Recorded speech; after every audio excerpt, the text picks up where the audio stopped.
My wife suggested an open marriage. I caught her cheating, got tested for STDs, and filed for divorce. My wife, a 37-year-old woman, started a new job 4.5 months ago and made some new friends. I, a 36-year-old man, didn't like her new friends much. They were strong feminists, often seeing themselves as wounded persons and being very socially conscious. They were the kind of women who'd get upset whether you held the door open for them or didn't. It felt like a lose-lose situation. At first, I didn't take it seriously, but over the past 2 months, I noticed troubling changes in my wife's behavior. We've been married for 11 years and have 2 children, a 10-year-old girl and an 8-year-old boy. Things got progressively worse. She began accusing me of various things, like being inherently evil due to the historical oppression of women by men. It was absurd. I tried to stay patient, but these arguments often ended with me saying something like, "I haven't done anything wrong to you. The only thing I'm guilty of is loving you." It usually left her quiet, but the next day she'd start the same arguments with different points. Around 5 weeks ago, I had a strong gut feeling that something was seriously wrong. She started coming home late without letting me know, and I couldn't reach her on the phone. She would be distant and cold even when sober. The next day, she'd dismiss my concerns, accusing me of being controlling and reading too much into things. This happened a few times. I tried to check her phone but couldn't find concrete evidence, although I suspected she deleted many messages. I found a conversation with one of her new friends discussing the idea of an open relationship, which confirmed my suspicions of her cheating. My wife said she wanted to discuss this on the second Monday of December with the kids at their grandparents' for Christmas. We were supposed to join them later. So she brought up the topic over breakfast as if it were a sudden thought, asking about my thoughts on an open relationship. Fortunately, I was prepared. I'd been reading on Reddit and knew there was no saving this marriage. My best outcome was to protect myself and our children. From here on, it was about self-preservation and safeguarding the kids. I didn't raise my voice. I just asked direct questions. She'd been confident until she saw the seriousness on my face. Me, who is he? She, what do you mean? Me, don't play dumb. If you want to talk honestly, let's do it. If you can't be honest, what's the point? She, what do you mean? Me, if you lie, we can't have this conversation about our relationship. I can tell you're hiding something. So who's the guy you're involved with? She, I'm not. Me, don't lie. You've shattered my trust. Be honest or we divorce. No arguments, just divorce. Do you understand? She, I understand. She confessed to 2 one-night stands with married men and then revealed she planned to sleep with a colleague from work. She believed it was best for her, and I had no right to control her. I asked about the colleague and got his name and his wife's name. She claimed their relationship was open. She also suggested setting me up with her friends, one of whom was eager. I declined. I asked for her phone, which she showed me how to unlock. While she was in the bathroom, I locked myself in my office, which panicked her. I used recovery software to find deleted messages and installed a spy app online. When I came out, I gave her the phone and told her to leave. She argued, but I responded with single-word answers. She showed no remorse throughout this. She yelled that I was controlling, perpetuating the historical oppression of women, and not truly loving her. Her friends reassured her, saying I wouldn't go through with any threats. One of them shared a story of how she had manipulated her ex-husband using such accusations. I've ordered cameras for my house now. I know I need to record everything. I couldn't believe what I witnessed. I've never threatened her in any way. After that, she started messaging her affair partner to meet up, and they agreed to meet at a hotel, which left me shocked. I went online to find the AP's wife, and it didn't take long. I reached out to her on Facebook and shared all the details, including what was happening at the hotel. She thanked me and hung up. A few hours later, I received a video from her. She went to the motel and confronted them, yelling this wasn't the first time her husband had cheated, and she expressed her anger. She recorded my wife getting dressed on the bed, which made me feel sick. The AP's wife even slapped and cursed at my wife. I messaged my wife, telling her I had seen the video and never wanted her near me again. It seems she views our situation as some kind of competition where she believes she's winning. It's hard to understand. It's as if she's disconnected from reality and doesn't realize we're getting a divorce. I joined my wife's family WhatsApp group and informed them about our divorce due to her infidelity. I thanked them for welcoming me into the family and then left the group. I've received calls and messages from her, but I haven't read or responded to them. I just don't have the energy for it. I talked to my parents and shared everything with them. My father messaged my wife that she wouldn't be welcome for Christmas. I'm at my parents' place now and have spoken to my boss, who granted me time off until mid-January to sort things out. I've been monitoring my wife's conversation with her new friends, which have become increasingly frantic. I don't think it has fully dawned on her that she's lost her family and her new friends and the AP don't truly care about her. She has sent me numerous messages and even showed up at my parents' house, demanding to celebrate Christmas with us. My father threatened to call the police if she didn't leave. Now I'm searching for divorce lawyers and shedding tears. The pain hit me hard once. I arrived at my parents' house. It's all so confusing.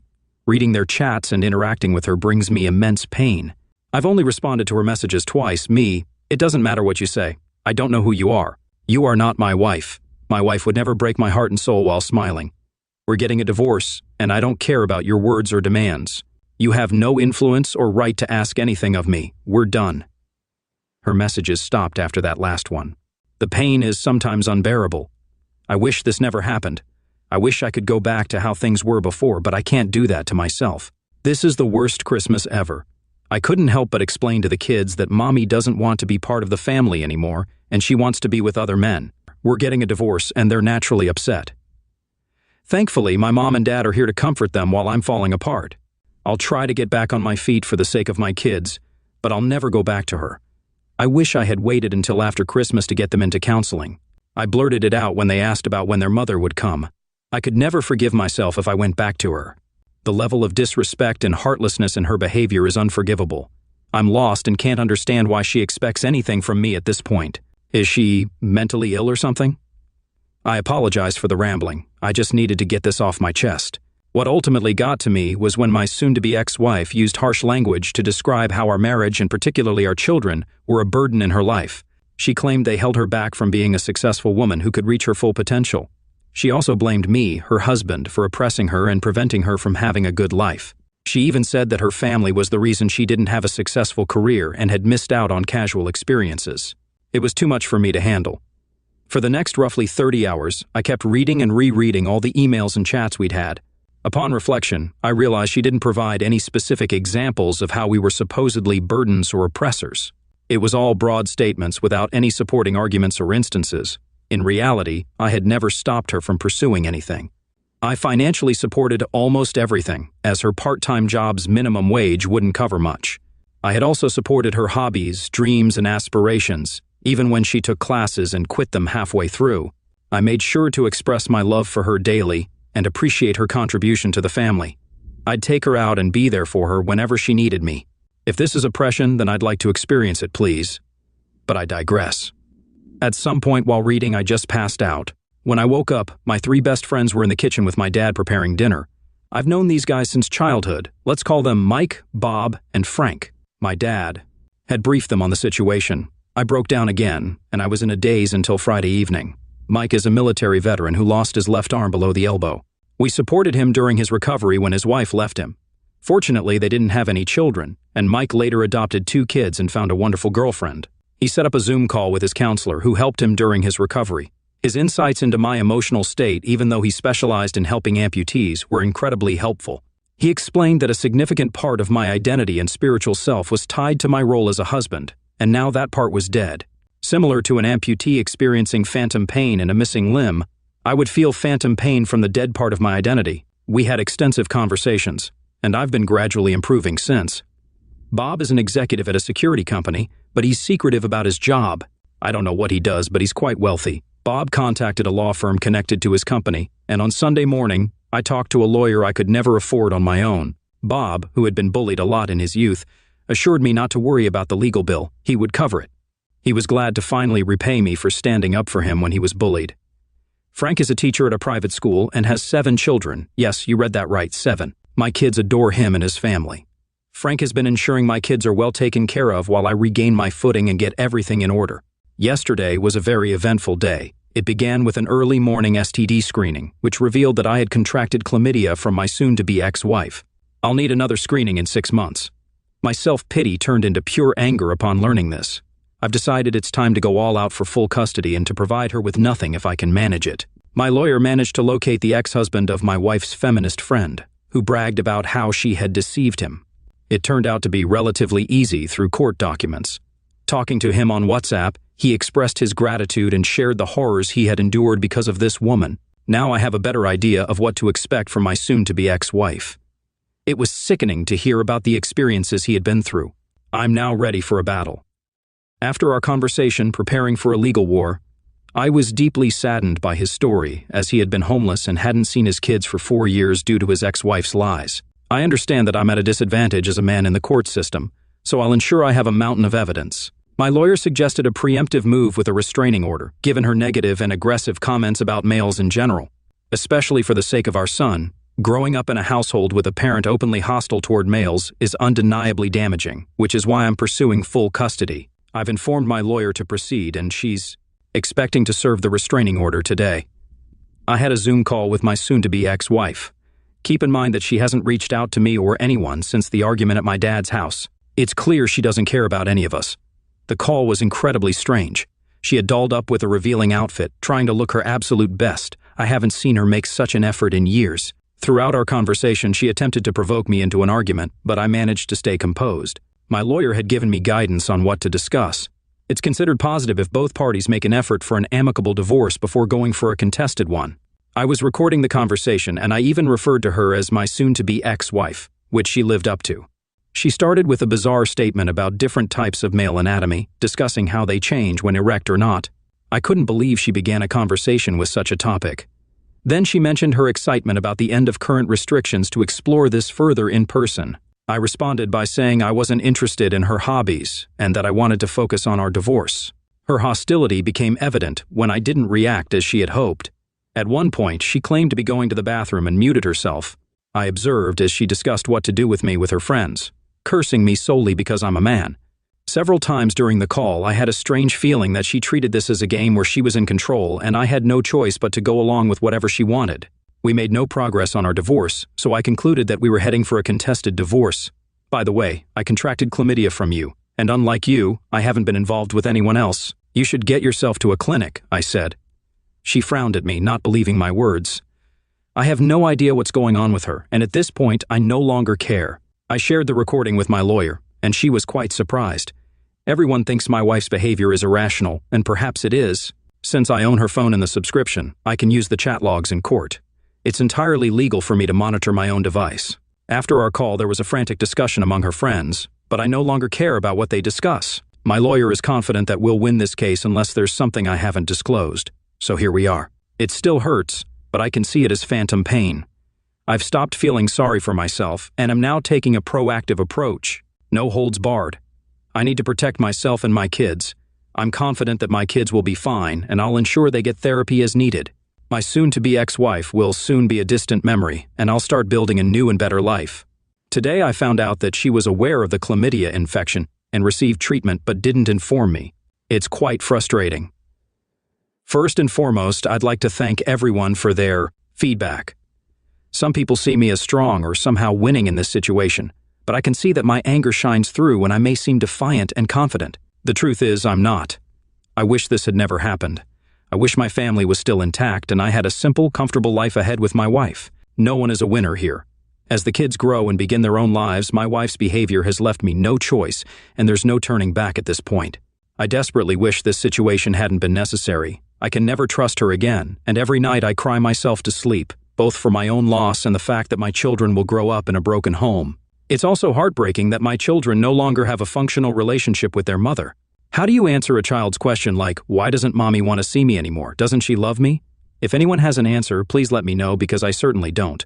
Every day I wake up and tell myself that my heart is already broken into so many pieces that it can't possibly break any further, only to be proven wrong daily. My wife still doesn't know that I can monitor her communications, or she doesn't care.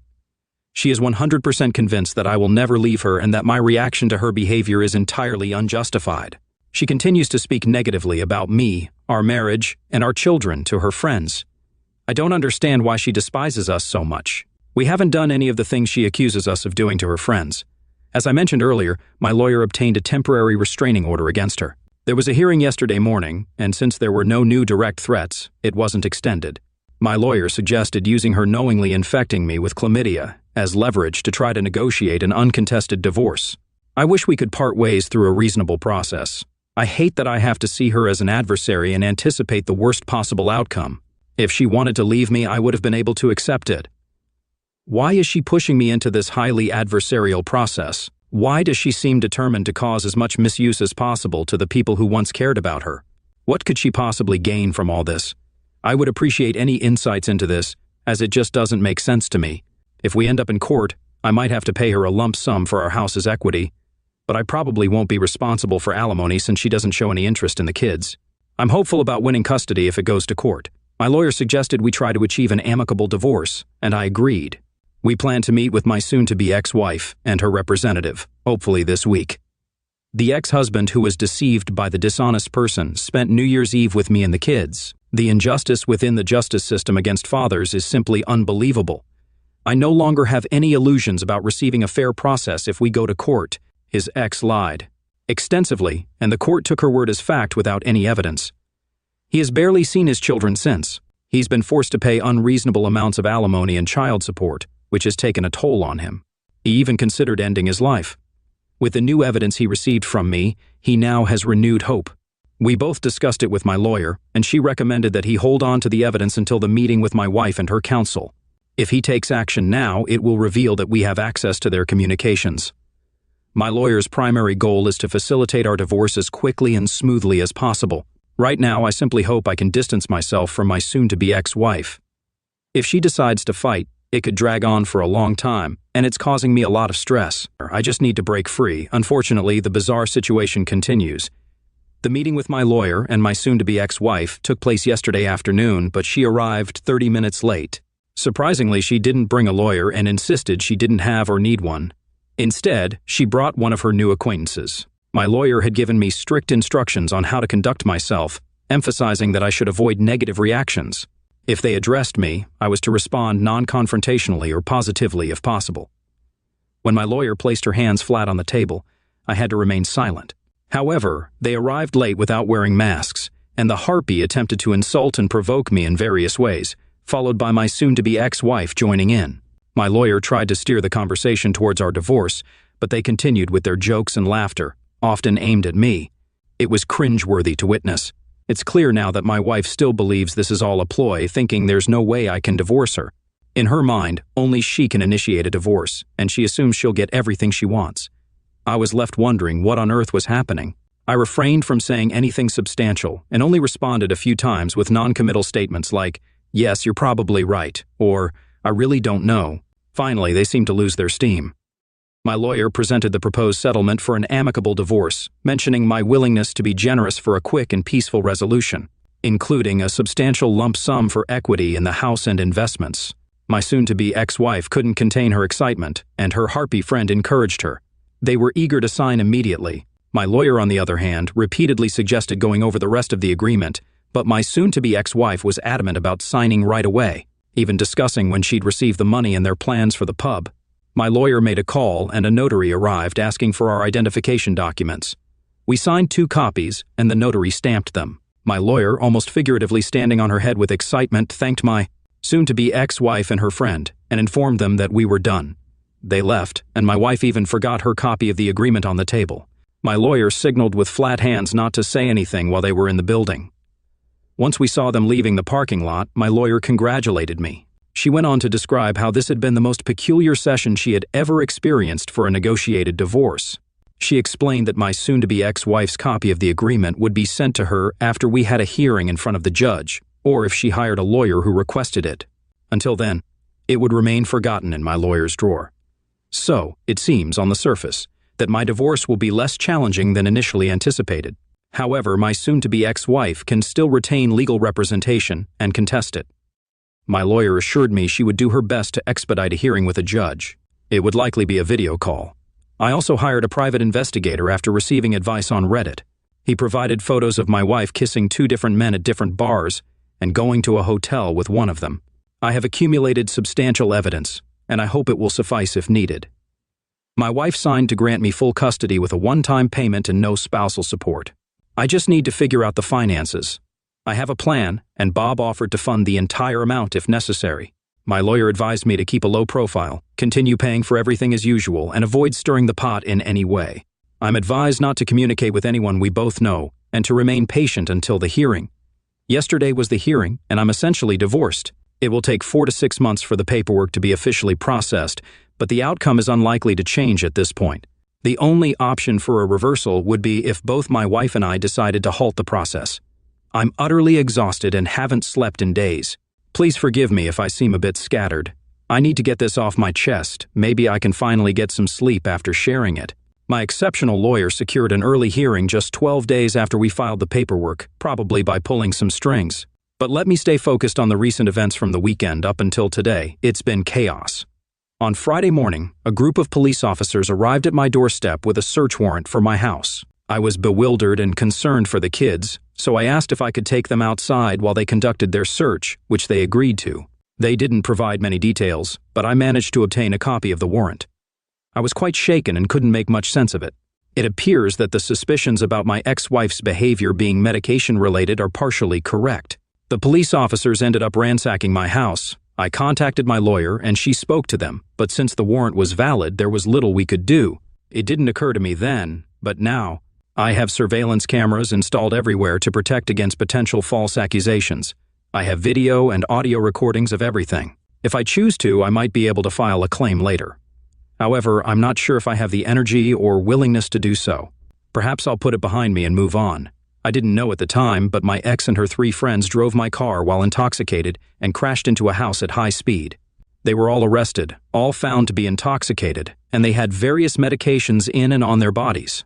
They suffered injuries in the crash, with the passenger in critical condition, and there are doubts about her survival.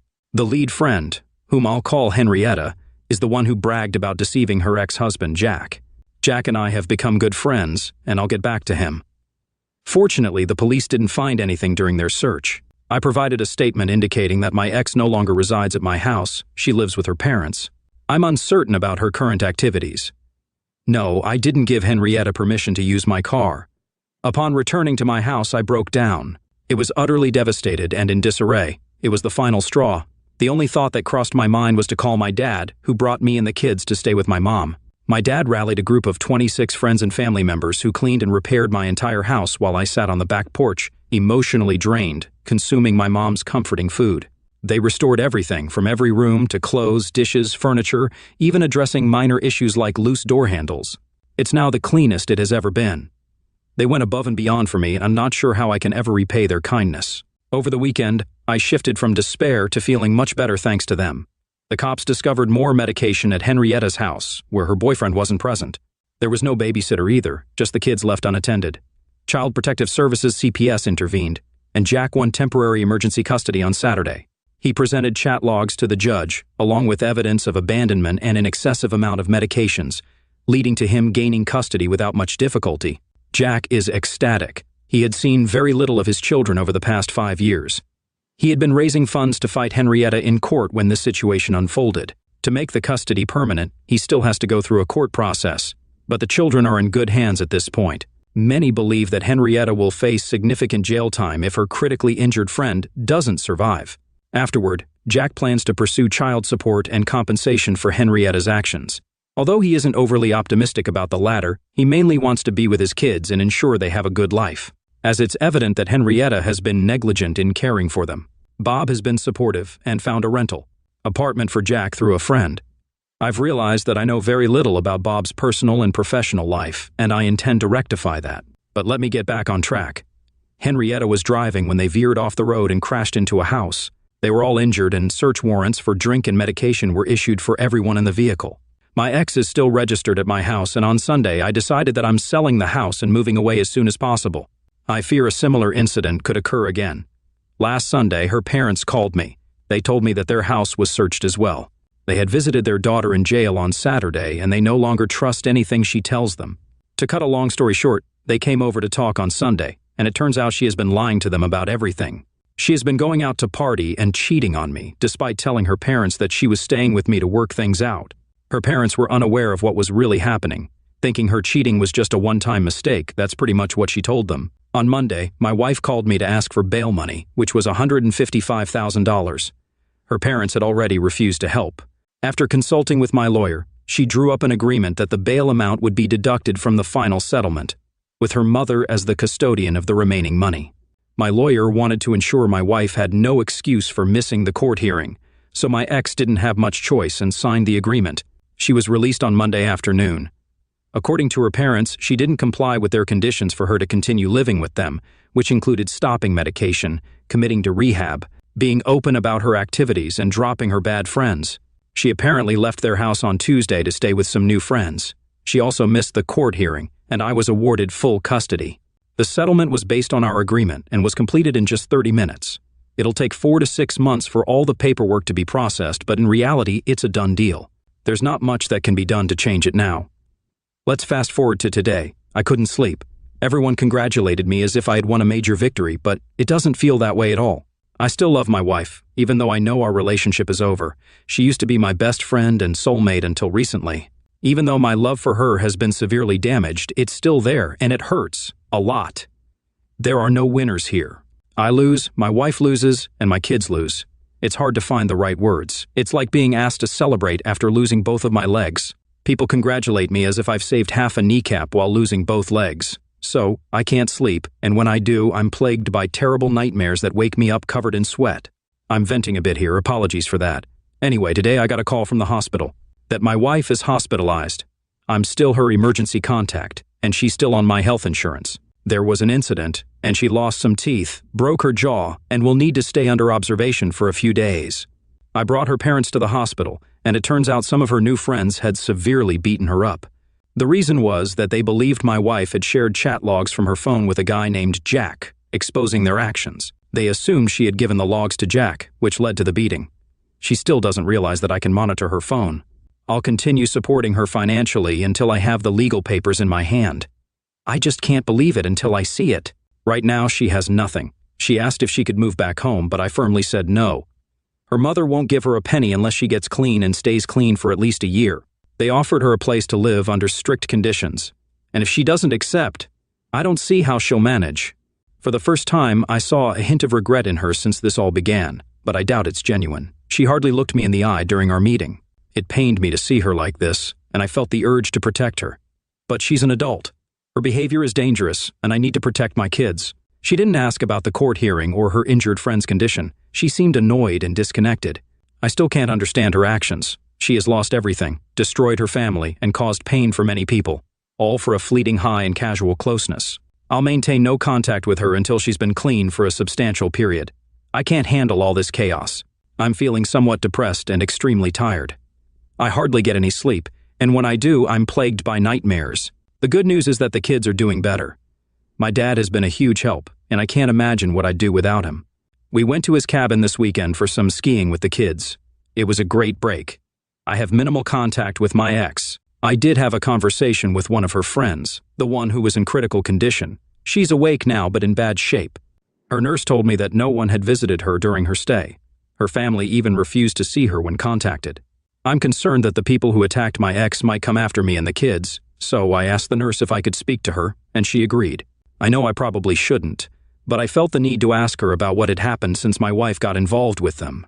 She started by asking if I wanted a closeness favor for $120, which was quite awkward.